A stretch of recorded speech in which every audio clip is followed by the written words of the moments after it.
Marhaban ya Ramadan. Assalamualaikum warahmatullahi wabarakatuh. Diberitahukan kepada seluruh majelis zikir bahwasannya hari ini, hari Kamis, malam Jumat, kita mengadakan buka bersama di kediaman Bapak Edi Jafar.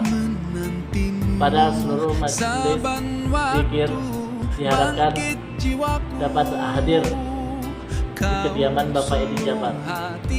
Salam zikirullah. Dengan sinar kudus kasih-Mu, ku harapkan terus bersamamu selamanya.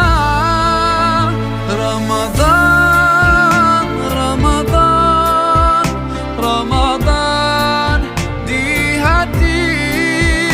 Ramadan, Ramadan, ku mohon usah pergi.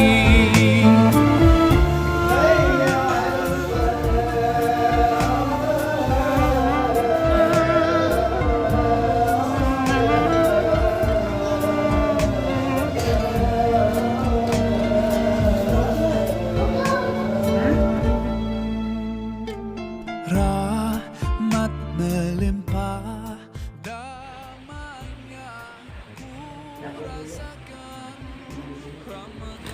Nanti disiap tolong buat grup Telegram atau gabung di Telegram pengajian, Telegram majelis, biar ceramah-ceramah saya, kajian-kajian saya bisa dilihat di Telegram. Karena kalau di WA grup agak berat.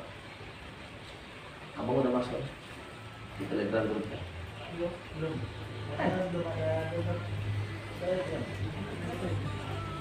Ada ceramah abang di Telegram itu kan?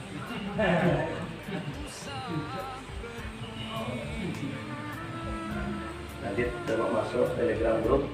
Jadi nanti Mas tidak usah buat grup lagi di sana, gabungkan aja satu Telegram untuk semua.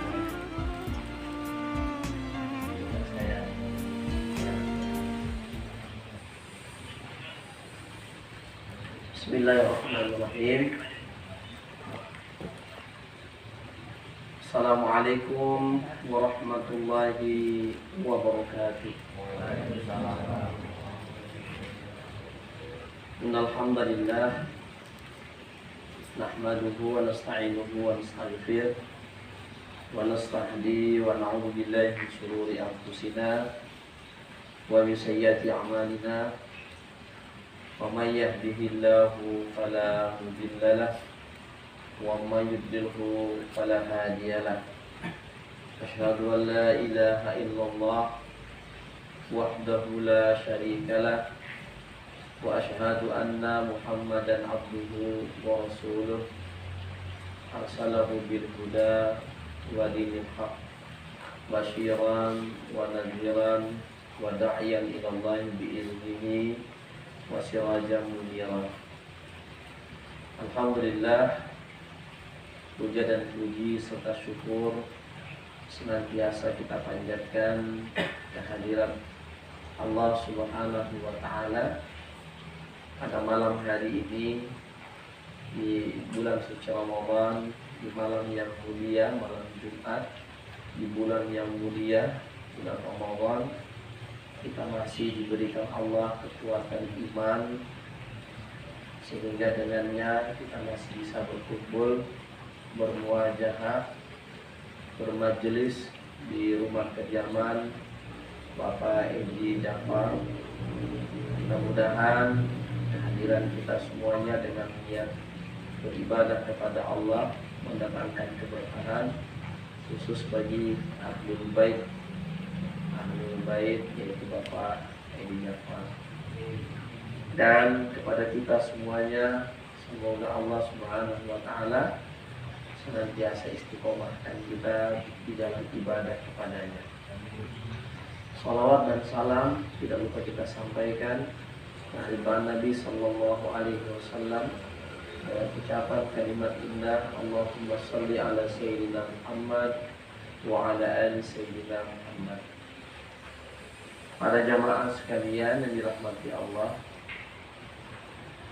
malam hari ini saya akan coba untuk mengkaji satu hadis Nabi Sallallahu Alaihi Wasallam yang saya akan coba kembangkan dalam pengajian kita, bahwa Nabi bersabda, al-jannatu mushtaqatun ala arba'ati nafar. Surga itu merindukan kepada 4 golongan manusia.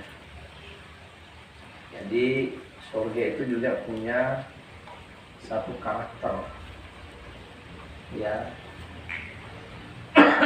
satu akhlak, satu sifat yang baik, yaitu sifat merindukan sesuatu. Jadi kata Nabi SAW, surga merindukan 4 kelompok golongan manusia. Yang pertama yang dirindukan oleh surga itu adalah talil Quran, orang yang suka membaca Al-Quran, ya, suka membaca Al-Quran. Bahkan di dalam sebuah hadis Nabi SAW, Nabi bersabda, khairukum man ta'allama al-Qur'ana wa 'allamahu. Ya, orang yang terbaik di antara kalian itu adalah siapa yang mempelajari Al-Quran dan yang mengajarkan Al-Quran.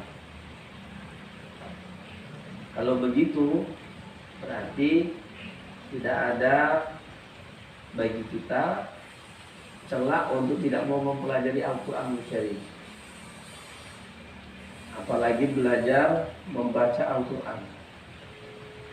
Ya, sebab itu kita semuanya dalam majelis ini hendaknya kita tetap mempelajari Al-Quran Karim, belajar cara membacanya. Ustaz, saya sudah tua, Ustaz. Saya seringkali sampaikan, itu akan jadi bumerang kalau ngomong kayak gitu.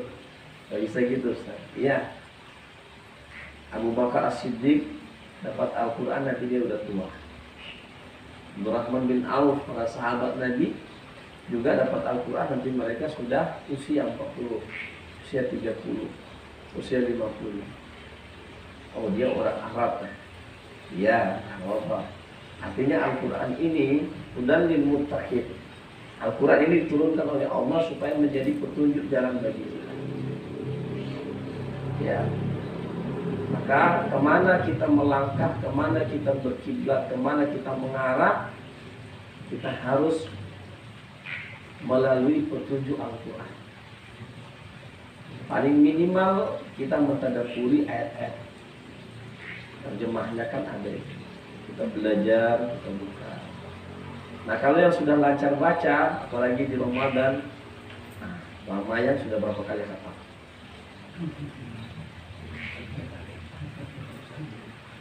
Pokoknya yang sudah lancar baca terus tidak khatam akan dihujat oleh Al-Quran nanti di akhirat. Ya, inilah tanggung jawab bagi orang yang sudah lancar baca Quran. Ya, hujjatun laka wa hujjatun alaika. Al-Quran itu nanti di akhirat, kata Nabi, hujjatun laka, akan memberikan syafaat bagimu, au hujjatun alaika, atau dia akan datang sebagai pendakwah kita. Mereka akan menjadi orang yang akan mendakwahi kita, akan menuntut kita di akhirat nanti. Kamu udah tahu ngaji nih, kenapa tidak baca Quran? Ya Allah akan nanti Al-Quran akan hujat kita. Bahkan ulama mengatakan, kalau sudah lancar baca Quran terus tidak khatam dalam 1 bulan, sesungguhnya dia telah dijauhkan dari kebenaran. Makanya saya takut betul itu. Memang diingatkan 1 bulan sekali khatam, 1 bulan sekali khatam. Di luar Ramadan, dalam Ramadan kalau bisa 4 kali khatamnya sudah lancar. Alhamdulillah ini mau tak lama lagi mau 2 kali khatam, mau 3 kali khatam, mau rencana 4 kali khatam. Bukan riak. Imam Syafi'i setiap malam khatam selama 30 hari Ramadan. Nanti dia akan datang, Mama yang nanti sudah lancar, kenapa dia tidak baca saya? Bang Wanto, ente sudah lancar, kenapa ente tidak baca saya? Diniatkan khatam, belum terlambat, masih ada 15 hari. 1 hari 2 juz, 1 hari 2 juz. Selesai 30 hari, saya 15 hari, dapat 1 kali khatam. Betapa bahagianya kita kalau sudah khatam. Khatamnya ini. Udah lancar bacanya.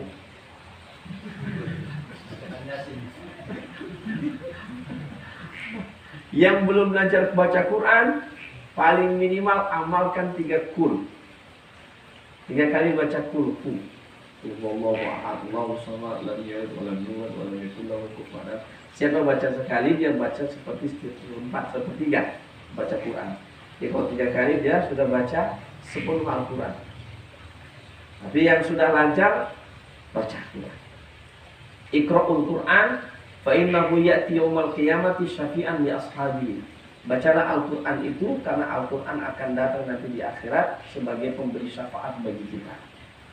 Bahkan dalam sebuah hadis ketika orang di alam kubur, manakala datang api dari atas dihalangi oleh Quran, datang dari bawah api dihalangi oleh Quran, datang dari kanan kiri dihalangi oleh Quran, karena selama di atas dunia dia membaca Quran. Di antara yang boleh kita hasad itu 2.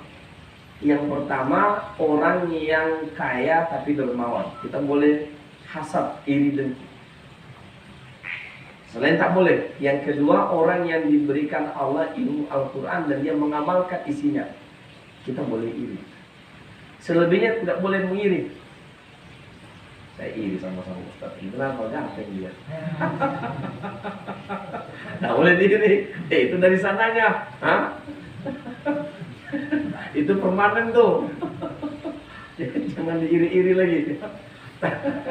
Itu cetakannya dari sono tuh. Ya. Jadi kita boleh iri 2 hal ini. Kalau Bang Waria, iri saya nih sama Bang Samsul. Bacaan doanya. Nah Bapak, irinya baik. Tadi saya belajar nih. Ada sama Aziz sini dengar saya baca surat Al-A'la. Begitu saya baca saya menyebutkan Masya Allah dalam surah Al-A'la itu, dia tertarik dan dia mau menghafalnya. Saya bilang bagus, hafal lagi. Ya.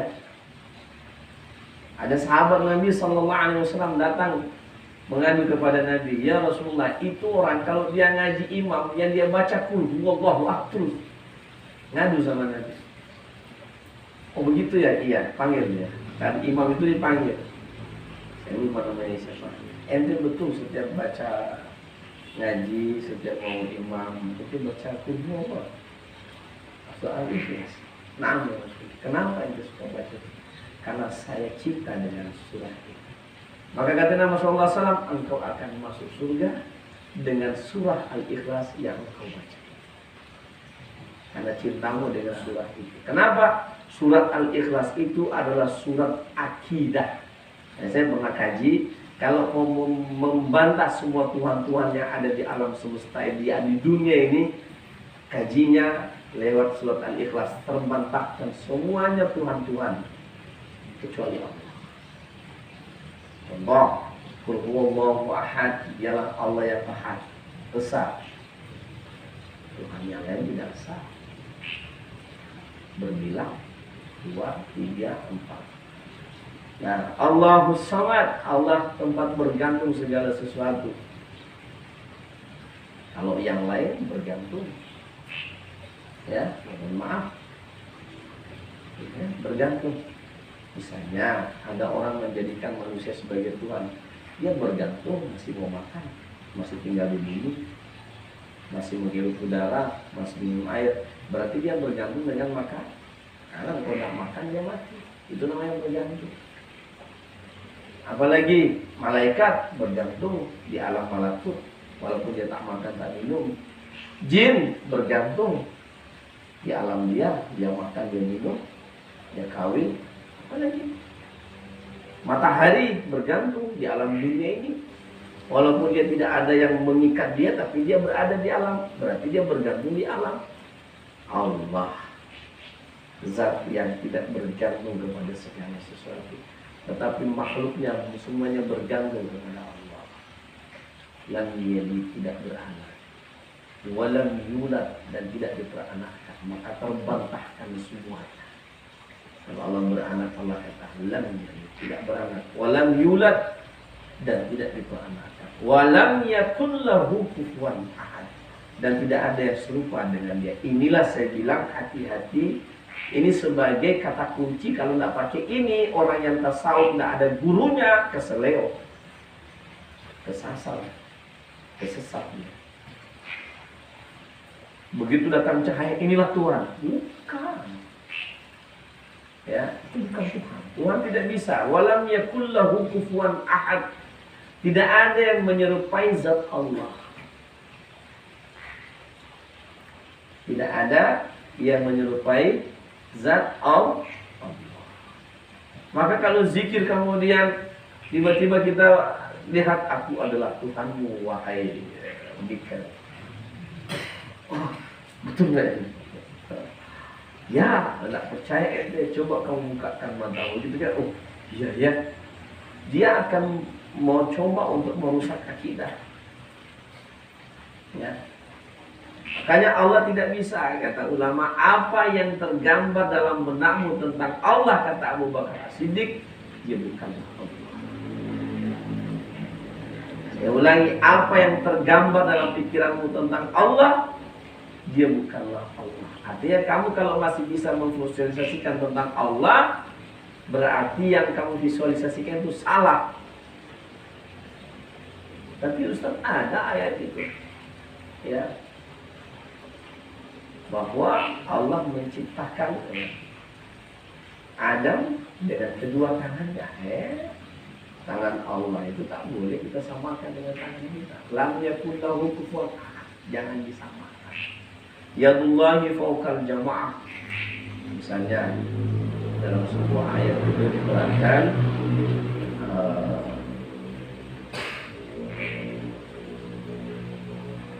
innama yubayi'un Allah, ya, yadullahi fawqa aydihim, tangan Allah di atas tangan mereka.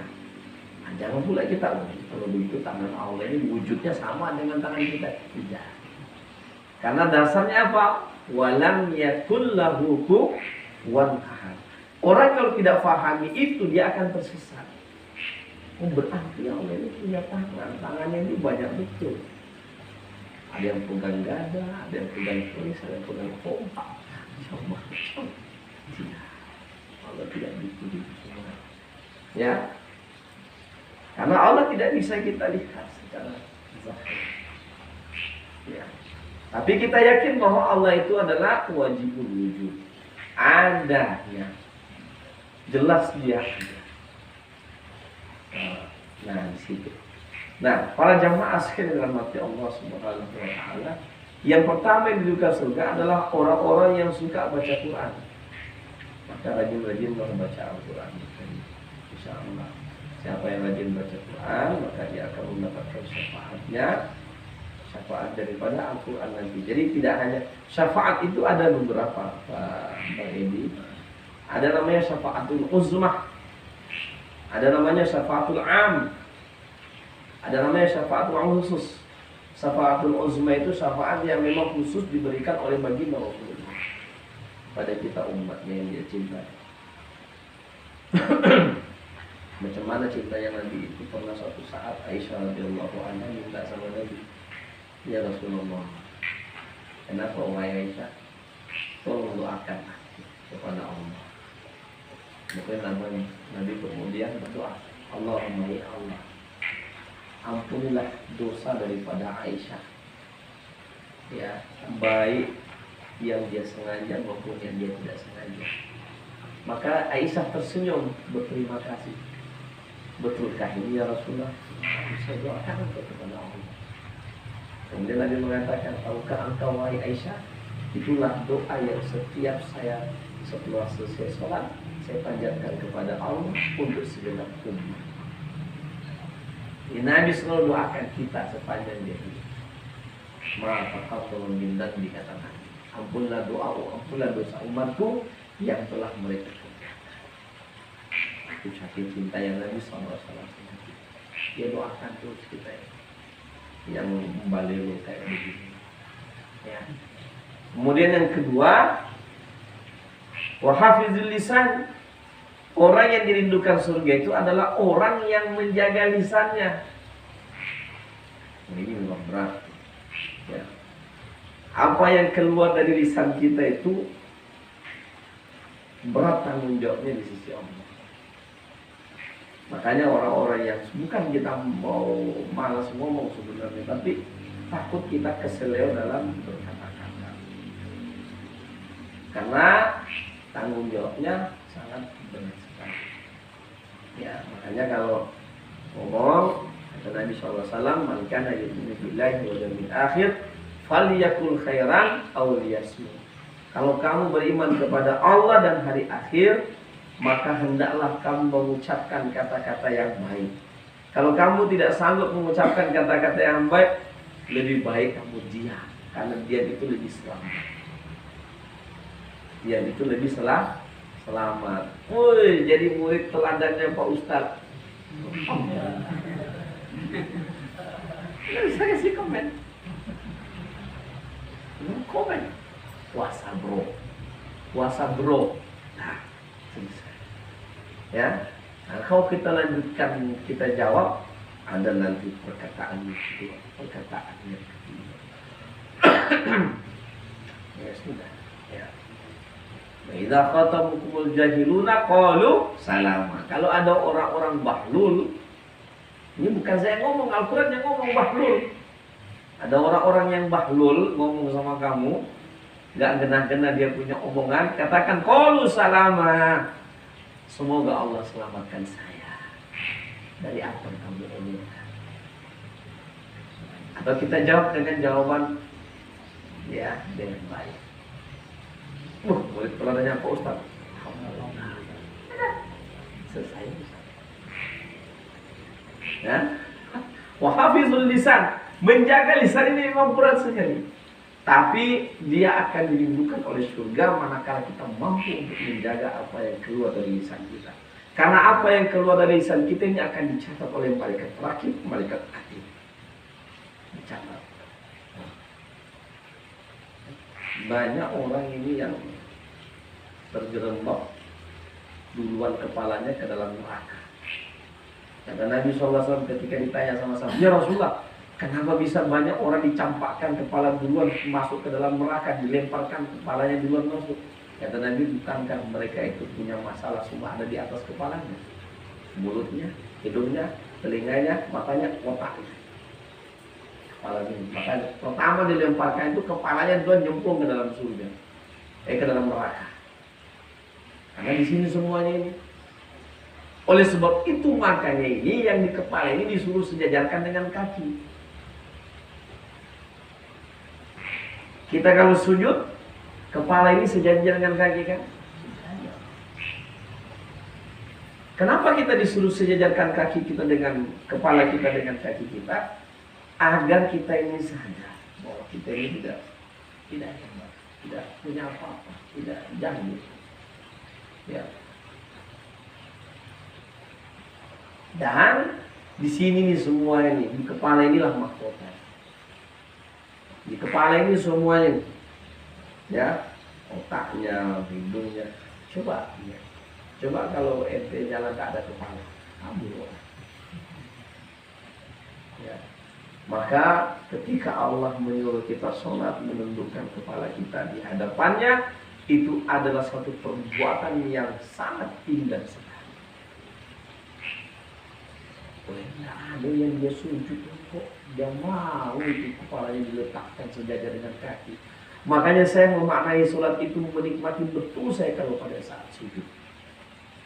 Tidak ada gerakan yang paling indah yang saya rasakan ketika sujud itu. Gerakannya indah sekali. Indah sekali gerakan sujud. Ente kalau misalnya ada anak ente atau kita ini nakal. Kita ini nakal sama ibu sama ayah. Mau dekat-dekat hari raya kayak gini nih. Terus kemudian kita bersimpuh di kakinya orang tua kita letakkan. Tak marah orang tua kita. Dielus-elus kepala kita. Iya nak, kamu udah maafkan kau.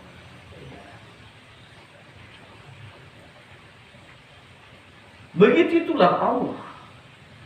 Kalau manusia yang marah sama kita, ibu kita yang marah sama kita, atau emak kita, atau bapak kita yang marah sama kita, kemudian kita datang, kita bersimpuh, kita letakkan wajah kita di kakinya, kita minta maaf, kita akan dielus kepada kita sama emas, sama bapak. Bagaimana dengan Allah Ta'ala yang maha pengasih lagi maha penyayang? Tentu kalau ada hambanya yang datang, kepalanya dia tundukkan kepada Allah, kemudian dia mengatakan subhanallah rabbiyal a'la wa bihamdihi, ya Allah, alhamdulillah. Pasti Allah akan sayang. Pasti Allah akan sayang. Ya, dalam kitab Riyadhus Shalihin disebutkan bahwa ketika Allah menciptakan alam semesta ini, Allah menciptakan satu pintu namanya Babul Taubah. Di Babul Taubah itu jaraknya itu luasnya 40 perjalanan dengan menggunakan kendaraan. Atau sampai 70 tahun baru sampai di arah barat dia. Kata Nabi SAW, dia akan tertutup nanti ketika beralih terbit dari timur, terbitnya dari barat, tenggelamnya ke timur, baru dia tertutup itu pintu taubat. Selagi masih terbuka itu pintu taubat, siapapun bisa bertaubat kepada Allah. Yang ketiga, hafizul lisan. Jaga memang lisan kita. Kenapa sih ini orang-orang tarekat ini kalau ngomong sudah dia jaga betul? Mohon maaf, apa yang keluar dari lisan kita itu akan membentuk. Orang-orang yang siddiq, orang-orang yang benar hatinya akan keluar juga yang baik-baik dari mulutnya. Inilah pentingnya kita menjaga hati. Disitulah pentingnya kita menjaga kolbu dan pikiran kita. Kalau hati dan pikiran kita baik, hati dan pikiran kita tenang, hati dan pikiran kita jernih dan bersih, maka lisan yang keluar, kata-kata yang keluar dari lisan kita juga adalah kata-kata yang baik, penuh hikmah. Kadang-kadang hanya kita kasih jawaban 2 kata aja orang sudah nangis. Kenapa?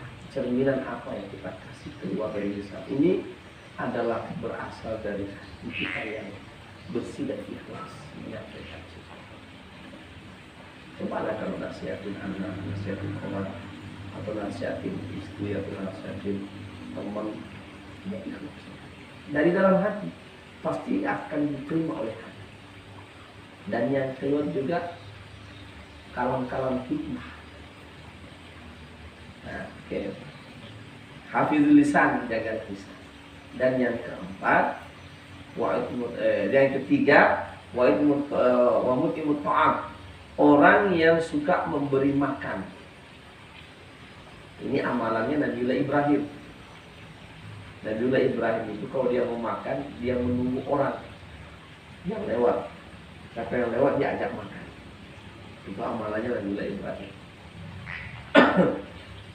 Ya, dan orang yang suka kasih makan orang itu nggak akan habis rezeki. Nggak akan habis. Ya. Dan itu adalah amalan Nabi Sallallahu Alaihi Wasallam juga. Ya, kita coba kasih buat amalan suka kasih makan orang. Oh, Masya Allah.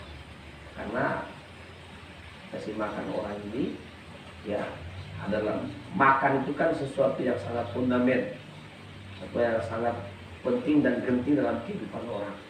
Kalau kita kasih makan orang, katakanlah kata orang dia hidup lah kita ini tidak harus makan. Nah, itu amalan yang luar biasa sekali.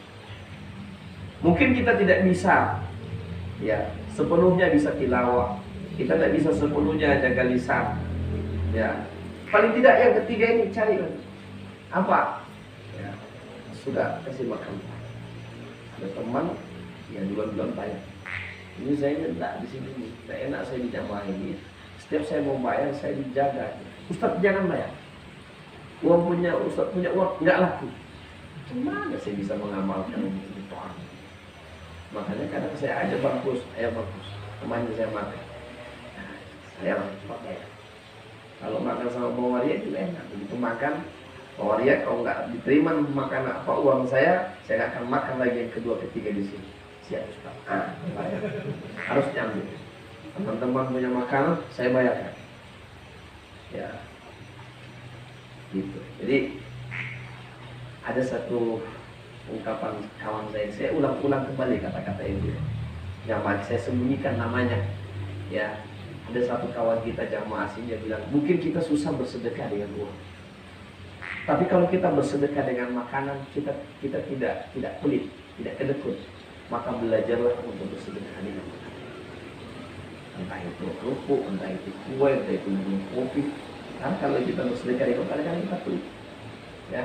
Tapi kalau bersedekah makanan, kita nggak pelit. Ya. Belajarlah mulai dari sekarang. Belajar bersedekah, berbagi. Ya. Karena Allah itu suka melihat hamba-hambanya yang suka berbagi. Kata Allah Subhanahu wa taala, kalau kamu mau mencari aku, carilah aku di tengah-tengah orang yang kelaparan. Kalau engkau mau mencari aku, carilah aku di tengah-tengah orang yang kesusahan lagi lapar. Maka kamu akan melihat Allah tersenyum kepada. Ya. Ketika kita kasih makan orang, ya, ketika kita bersedekah sama orang, bukan orang itu yang bahagia menerima sedekah kita, tapi sesungguhnya yang paling bahagia adalah kita yang memberi. Sebelum dia bahagia, kita sudah bahagia duluan. Kayak malam ini kan, yang paling bahagia ini Malaysia. Ya, Ya makan habis. tenang aja takut. Kalau majelis jihad datang, rata Medan. Ada satu ungkapan Nabi, makanan yang terbaik itu adalah makanan yang disajikan oleh orang yang bertakwa. Maka Nabi lahap makan di rumahnya sahabat, dia senang makan. Kenapa? Kan dia tahu sahabatnya orang-orang yang bertakwa. Kan dia lahap makan. Nabi itu lahap makan, disajikan sama sahabat-sahabat. Maka kalau kita makan banyak juga sebenarnya di tempatnya jamaah kita. Ya, enak gitu. Karena ya dia ikhlas, dia buka, dia senang, berpahala semua sama. Dan yang terakhir adalah wasawmi fi syahri Ramadan. Dan orang yang dirindukan surga adalah mereka yang berpuasa di bulan suci Ramadan. Kalau tidak salah ini hadis ini diriwayatkan oleh Imam At-Tabrani. Ini bulan puasa. Kita ini lagi dirindukan surga.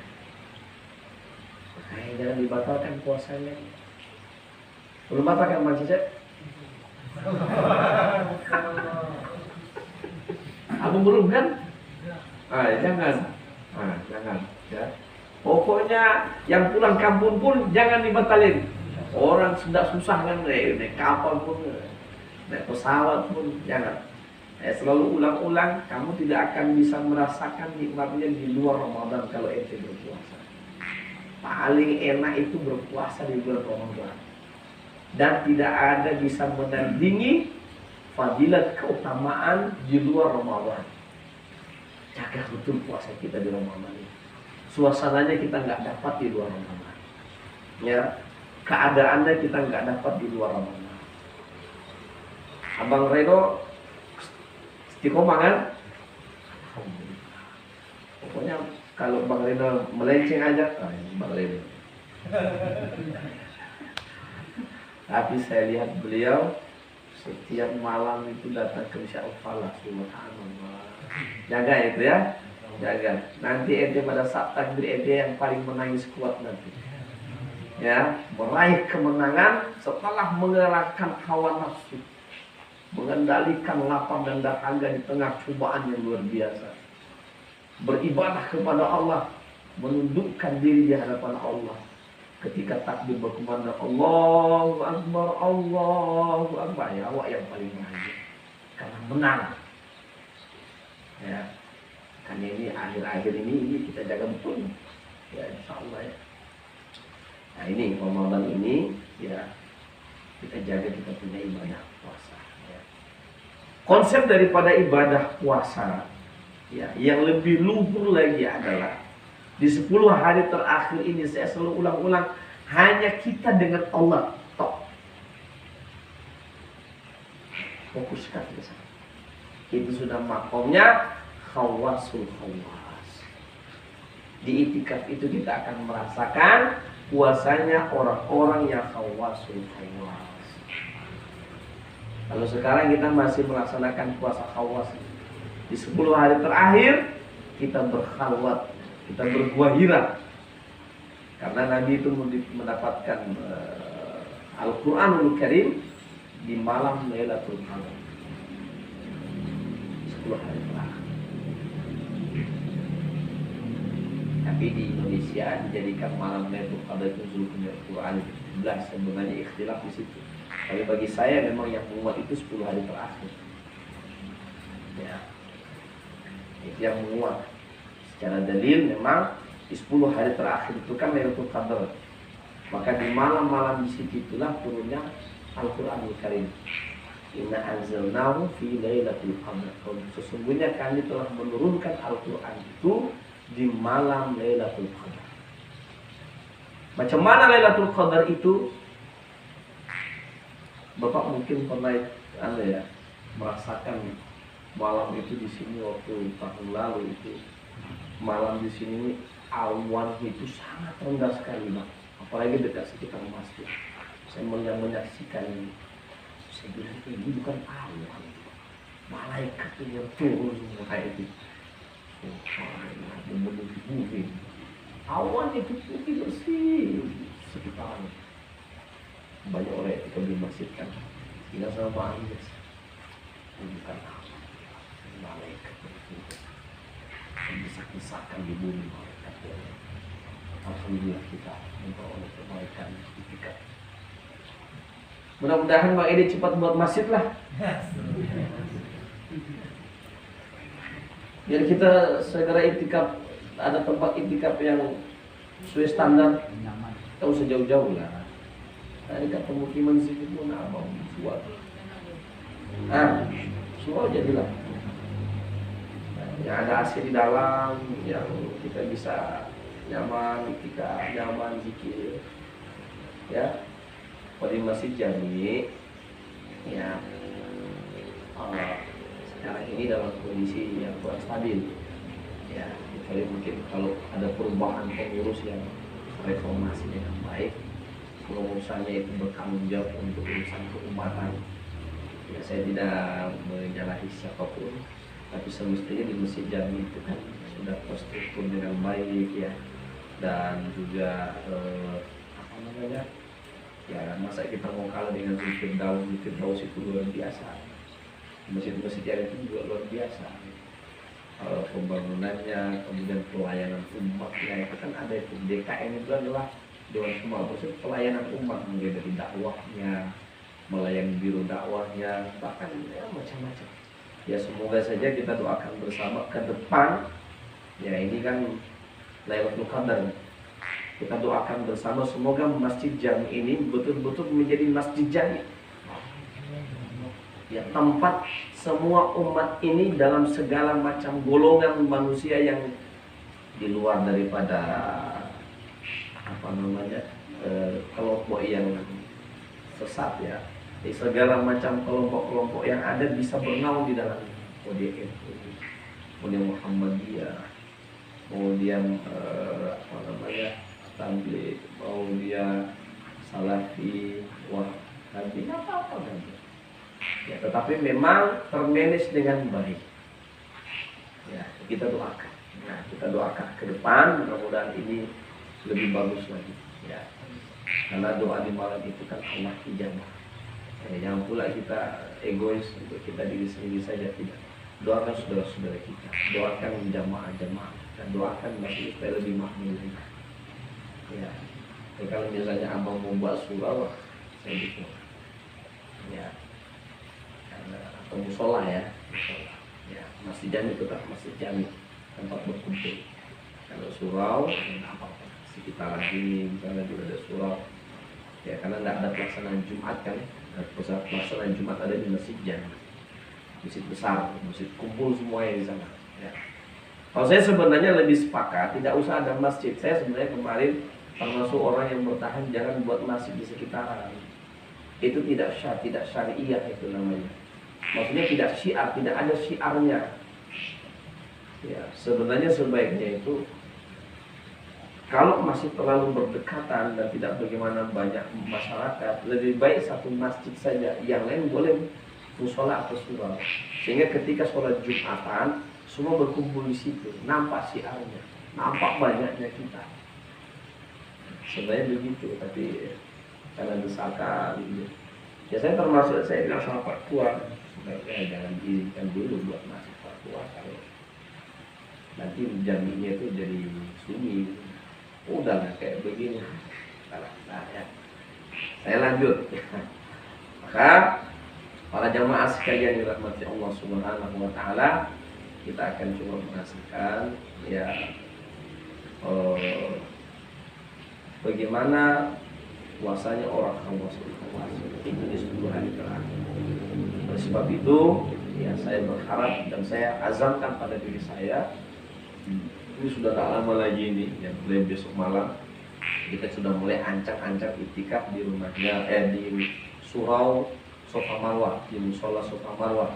Besok malam insya Allah kita akan itikaf di sana ancang-ancang 1 malam. Ya cuman kalau nanti itikaf di sana saya minta jangan asik pula dengan pegang HP. Bukan.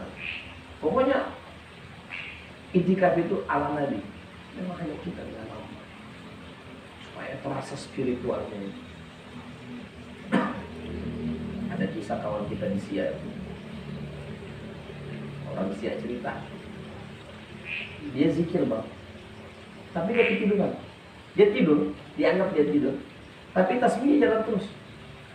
Dia udah tidur, dia nggak dia kelihatannya, tapi anehnya tasbihnya gerak terus. Tapi berapa jam dia? Akhirnya dia cerita sama saya. Ya. Tapi orang nengok dia ngorok, tapi tasbihnya jalan. Gimana ceritanya? Ini di luar nalar. Nah itu dia buktikan itu perjalanan spiritualnya sampai kemana itu Allah. Ya Allah kasih. Udu'uni astajib lakum. Kalau kamu minta yang baik-baik sama aku kasih. Minta yang buruk aja Allah jadi. Contoh apa? Sihir. Guna-gunain orang, ya. Itu kan biiznillah. Illa biiznillah. Berlakunya sihir juga itu adalah karena Allah izinkan. Kalau nggak ada izinkan ya nggak jadi. Dikabulkan sama Allah, diiyakan sama Allah. Cuman tanggung jawab ente sudah berbuat yang tidak benar.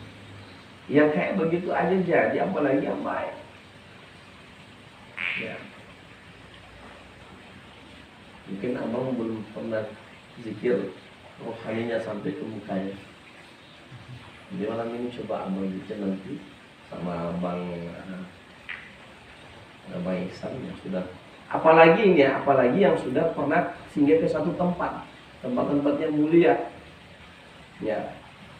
Kalau kita minta sama Allah supaya kerohanian kita sampai, ada kisah Junaid al-Baghdadi itu. Enggak salah saya kalau bukan Junaid al-Baghdadi, Hasan al-Basri itu. Enggak jadi dia pergi haji, tapi orang tengok dia pergi ikut juga tawaf, ikut sa'i, ikut jumrah, ikut mabit, ikut wukuf. Dia bilang saya tidak jadi berangkat. Kenapa? Rupanya dia punya harta dia kasih sama orang miskin yang kelaparan. Jadi dia nggak jadi pergi.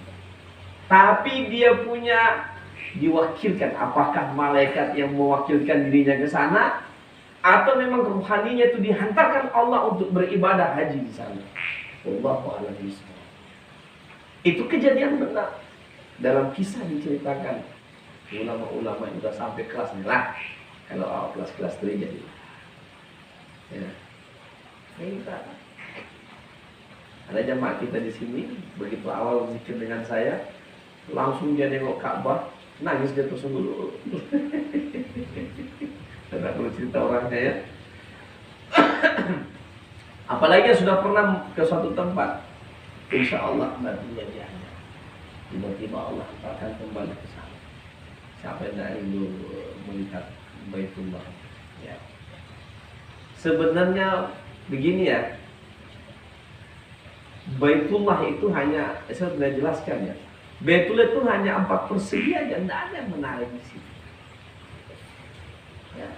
Apa yang menarik? Hanya kubus 4 kali 4 kah berapa? 4 kali 4. Hanya bentuk kubus kan itu.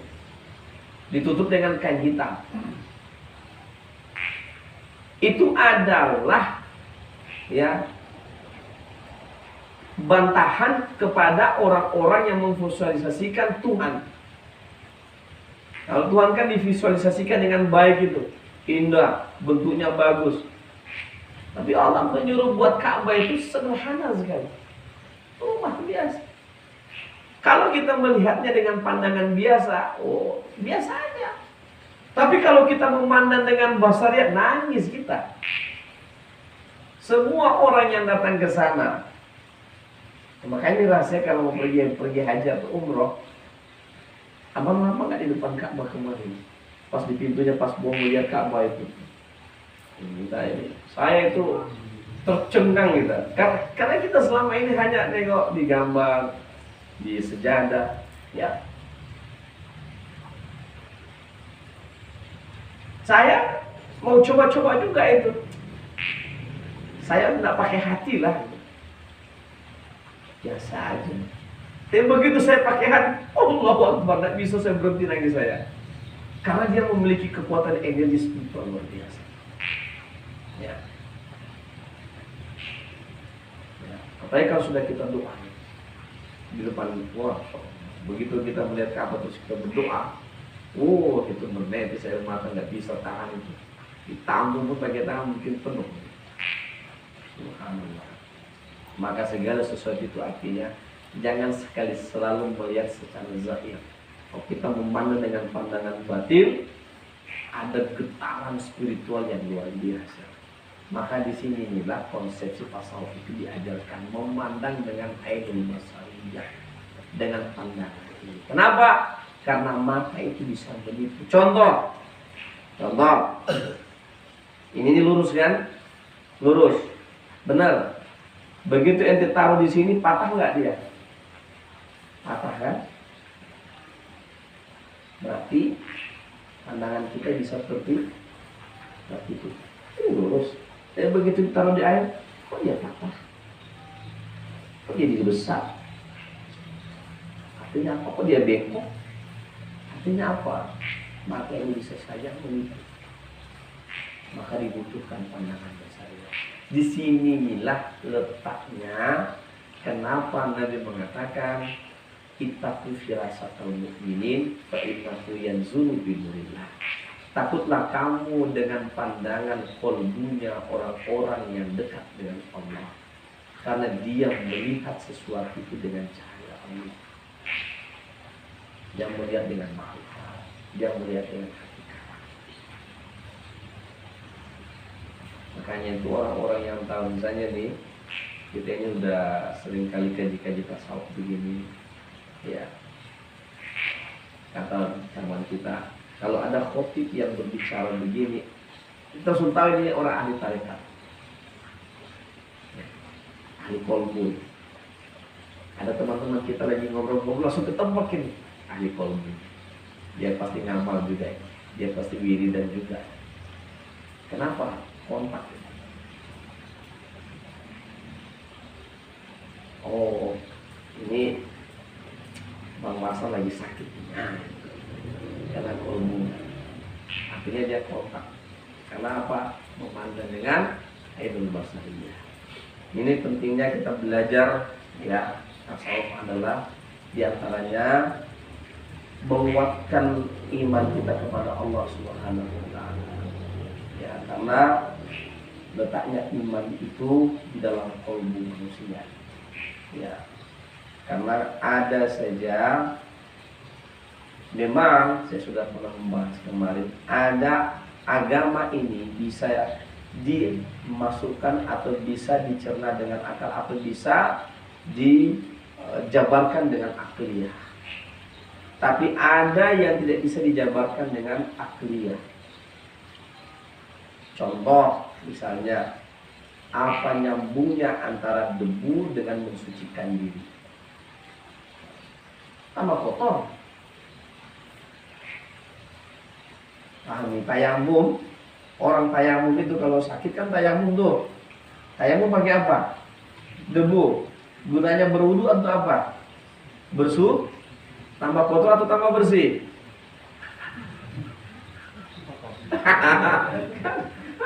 Tambah kotor kan? Kita ambil nih tanah nih. Caranya tayamum kalau orang sakit, ambil. Ya, sudah. Buka sekali.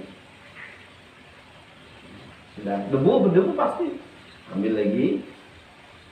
Sekali sampai siku. Terus langsung. Dah, selesai. Allah. Lihat tayamum. Nawaitu tayamum istibah hati salati. Ya, pada lihat kita. Ganti sholat, ganti wudhu. Bersih atau tambah kotor? Itu yang saya bilang. Ada dalam Islam ini yang tidak bisa dipakai akal. Kalau makanya orang-orang yang filosof itu pakai akalnya itu. Kalau agama ini dipakai-pakaikan akal, kadang-kadang ada dalam bab-bab agama ini tidak masuk di akal. Orang mau berwudu itu supaya suci bersih. Orang mandi itu supaya suci dan bersih. Kenapa harus wudhu lagi kalau habis mandi? Kan sudah bersih. Ngapain lagi wudhu? Tapi karena perintah agama, maka apa yang ada yang namanya ta'abbudiyah jangan pakai akal. Kadang-kadang akal kita taruh di belakang juga, jangan pakai akal. Orang maksudnya mensucikan itu supaya kamu sholat dengan baik dengan air. Tapi kenapa ketika kamu tidak bisa pakai air, kamu harus lagi pakai tanah, pakai debu untuk kamu mengganti dengan tayamum.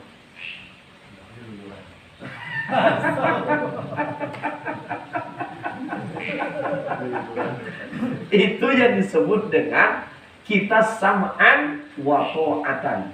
Kita dengar dan taat tanpa pikir panjang. Tak ada lagi akal, mau pakai akal apa itu mencerna. Makanya ada yang namanya perintah-perintah agama ini yang akal tidak bisa masuk ke situ. Ya. Tapi ada juga sebagian agama ini dalam masalah ubudiyah masuk di akal. Contoh khitan. Kalau khitan kan laki-laki. Kenapa? Supaya bersih. Masuk di akal. Jadi agama Islam itu luar biasa sempurnanya. Masya Allah ya. Alhamdulillah kita bersyukur jadi umat Islam. Baik, ini dulu ya kajian kita malam hari ini. Ada berapa kelompok manusia yang dicintai surga? Ada 4. Yang pertama, orang yang suka sering baca Quran. Kedua, menjaga lisan. Yang ketiga, suka memberi makan. Yang keempat, berpuasa di bulan suci Ramadan. Semoga kita semuanya tergolong orang yang dirindukan oleh surga. Amin. Kita masuk surga Ustaz yang pinggir-pinggir jadi.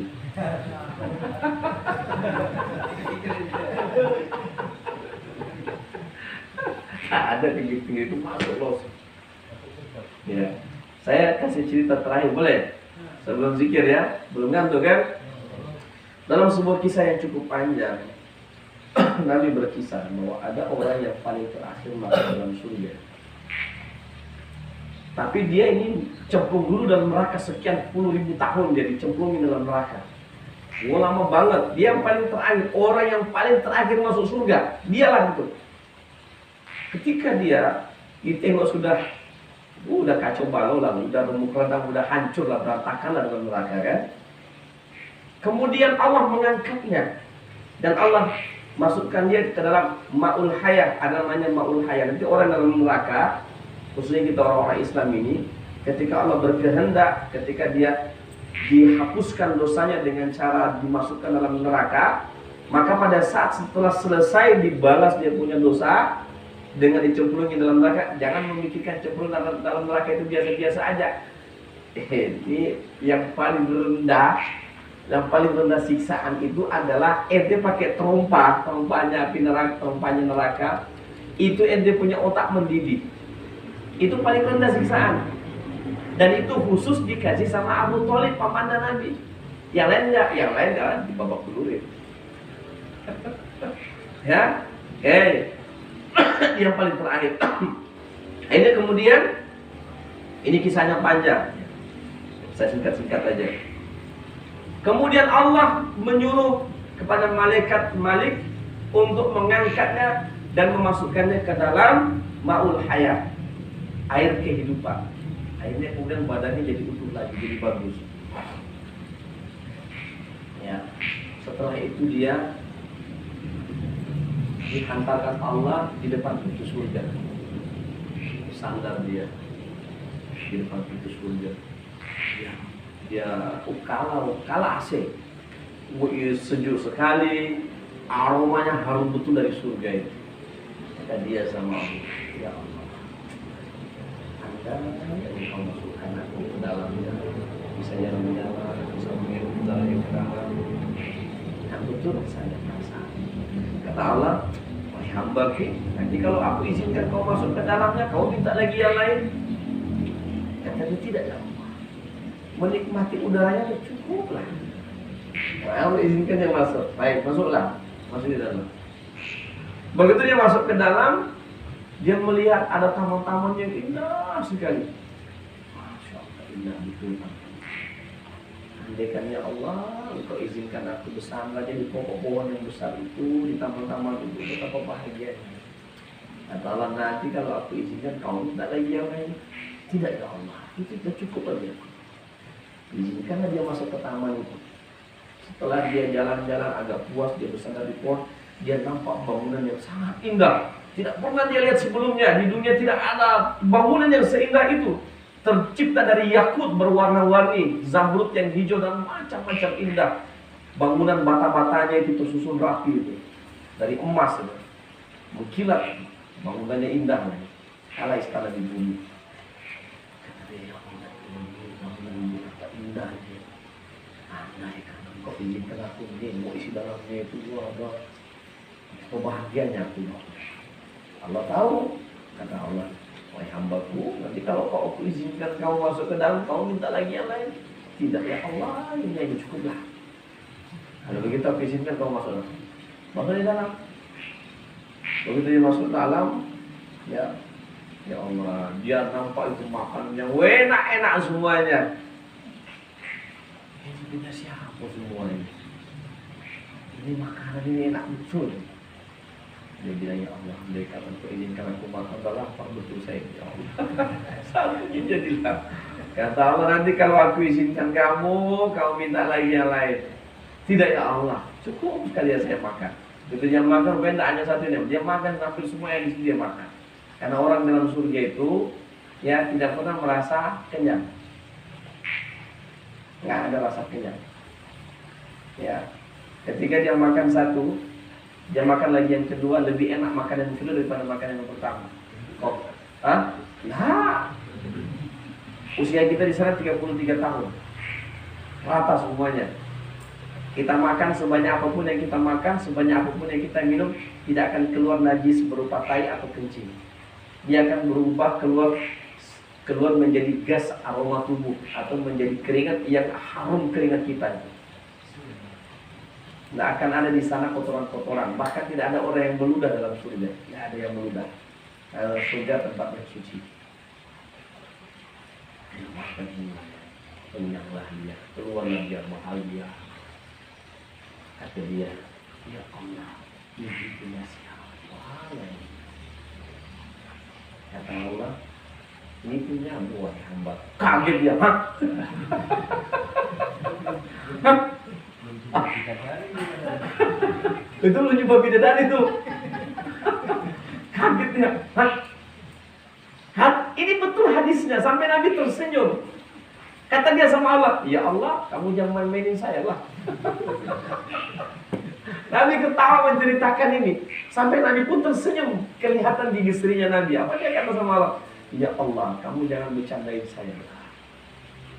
Sampai dia begitu sama Allah itu. Kamu jangan akal-akalin saya. Kalau kata kita, kamu jangan akal-akalin saya ya Allah. Kalian jangan buat hoax sama saya ya Allah. Kamu jangan prank saya lah ya Allah. Kalau bahasa anak muda kan, kamu jangan nge-prank saya lah ya Allah. Kata Allah, tidak, hamba, ini adalah milikmu. Dan sekarang silahkan engkau minta yang ada di otakmu, yang ada di akalmu, semua yang engkau minta, silahkan. Maka dia pikirkan semua yang begitu dia pikirkan, jadi semua. Baru dipikirkan itu, langsung jadi. Mobil apa? Lamborghini langsung ada. Apalagi? Apalagi? Bidadari yang bermata jeli, langsung muncul. Apalagi? Apa yang dia pikirkan itu langsung muncul. Subhanallah. Kata Allah masih dicandai. Wahai hamba-Ku, masih ada lagi yang mau kau pikirkan? Masih Allah, pikirkan. Pikirkan ini. Oh, kelapa sawit, ini pertanian kebun jagung, apa segala. Muncul semuanya itu. Baru dipikirkan langsung muncul. Masya Allah. Kata Allah Subhanahu Wa Taala, pikirkan lagi. Dia pikirkan lagi bangunan-bangunan apa yang dia mau, bangunan yang manapun, kendaraan, semua langsung tiba-tiba muncul. Subhanallah. Lain Allah tanya lagi, masih ada lagi yang mau kau pikirkan? Tidak ada lagi ya Allah. Udah selesai semuanya. Betul. Nikmatilah. Ini semua adalah milikmu yang kuberikan untukmu. Itu orang yang paling terakhir. Kata dia, akulah orang yang paling bahagia. Padahal dia yang paling terakhir masuk surga. Udah habis dicemplungin pula itu di neraka kan? Subhanallah. Hilang rasa nerakanya begitu masuk surga ini. Masya Allah. Begitu itulah surga itu yang rindu sama kita itu. Subhanallah. Ya, tapi kita cari ridho Allah. Kalau Allah sudah ridho kita, kunci surga itu mudah kita dapat. Ya, saya rasa demikian dulu kajian kita. Ini ceritakan sama anak kita. Orang yang terakhir masuk surga, ya nak ceritanya. Ya, paling terakhir tuh. Dia ngomong pula, akulah yang bahagia sekali. Tak ada yang sebahagia aku. Padahal dia yang paling terakhir masuk surga. Saya rasa demikian. Semoga kita dirindukan surganya Allah Subhanahu Wa Taala dan ditakdirkan Allah menjadi penghuni surga. Saya ingat kata salah seorang ulama, jadilah kamu manusia surga yang lagi berjalan di atas muka bumi Allah. Jadilah kamu manusia surga yang lagi berjalan hilir-mulir di atas bumi. Tenangkan kata-kata saya. Mudah-mudahan kita semua jadi penghuni surga. Saya rasa demikian. Aku kau biada. Astagfirullahaladzim. Saya mau tanya sama Bang Eli. Sudah berapa ribu hektar di dunia ini punya bongkar? Di surga kata Allah, wasari'u ila maghfiratin min rabbikum wa jannatin 'arduhas samawati wal ardu 'iddat lil muttaqin. Bersegeralah kamu menuju. Ente kalau dalam surga belum nampak saya, cari saya ya. Kita saling mencari nanti ya. Ini belum ketemu sama Bang Mama ini. Kenapa? Nah, ini agak berat-berat sedikit melangkah. Ya Allah selamatkan. Kita doakan. Itulah syafaatnya ikhwan-ikhwan kita. Ya. Yang kita masuk surga dengan egois. Cari teman-teman kita semua. Mana yang belum masuk surga? Kita minta doa kepada Allah. Karena itu belum. Itulah syafaat sahabat. Maksudnya kita yang mencari. Pokoknya saling mencari kita. Ya, kalau jangan ente cari kawan ente di neraka. Sama kita bang. Ente bisa cari misalnya. Cari Bang Samsul. Kok Bang Samsul gak nomor-nomor di neraka ya? Oh di surga dia ini ya Allah. Sul, selamatkan abang Sul. Nah itu ya. Demikian ya. Qul qouli hadza wa astaghfirullahaladzim. Wassalamualaikum warahmatullahi taala wabarakatuh.